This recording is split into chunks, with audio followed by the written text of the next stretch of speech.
ሃይ ሰላምና ጸጋ ይብዛላችሁ ውድ የእግዚአብሔር ቤተሰቦች በአገር ውስጥ በውጭ ሆናችሁ ይሄ ቪዲዮ የሚደርሳችሁ ሁሉ ሰላም ነው። እግዚአብሔር አምላክ የተባረከ ይሁን። እግዚአብሔር ይባረክ። ዛሬ የተገኘሁት አንድ ጥቂት ነገር ልላችሁ ነው። እሱስ ምንድነው? ከፊት ለፊታችን አሁን ከቅዳሜ ሁለቱም ቅዳሜዎች ቀጣይ ቅዳሜም ይሄ ቅዳሜም በዓል እንደሆነ ይታወቃል። በዚህ ቀናት ውስጥ ሰዎች ብዙ ነገር ይላሉ። እኔ ስለዘር ስለምን ስለ ቋንቋ አይመለከተኝም። የሚመለከተኝ ግን አንድና አንድ ነው። እኛ ኢትዮጵያውያን የቋንቋ ችግር የለብንም። ያለብን ችግር የአለመግባባት ችግር ነው። በደንብ ስማኝ። ስለዚህ በትዕግስት እንድትሰማኝ ነው የሚፈልገው። አንዳንዱ መስቀል እንዳነው ኢሬቻ እንዳነው ጥምቀት እንደ ነው ይላል። ከመጽሐፍ ቅዱስ አንፃር ሁሉም አስፈላጊ አይደለም።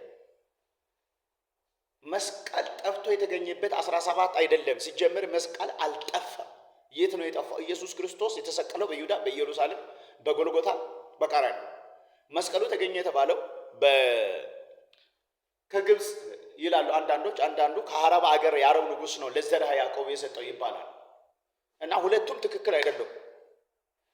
ሌላኛው ኢሬቻ የባህል ነገር አለበት። እሱ እንደ ወንጌል አማኝ ትክክል አይደለም። አንዳንዶች መጽሐፍ ቅዱሳዊ ነው የሚትሉ ሰዎች ተጠንቀቁ፣ በእውነት ተጠንቀቁ።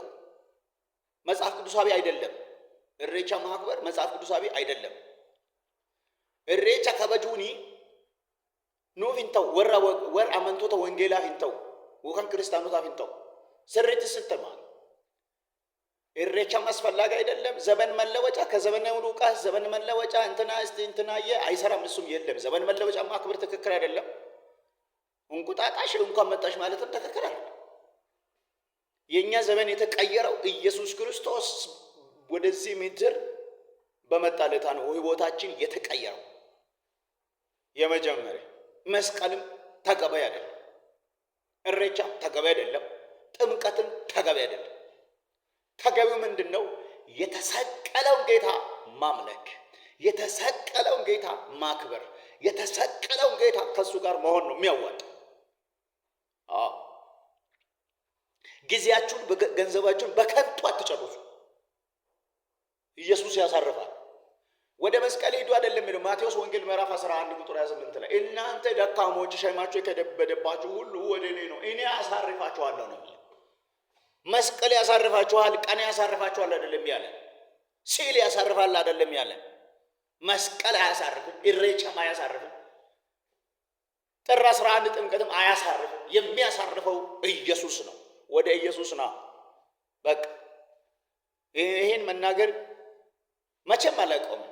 ወደ ኢየሱስ ና። ዘመኑ ተፈጽሟል። ንስሐ ግባ።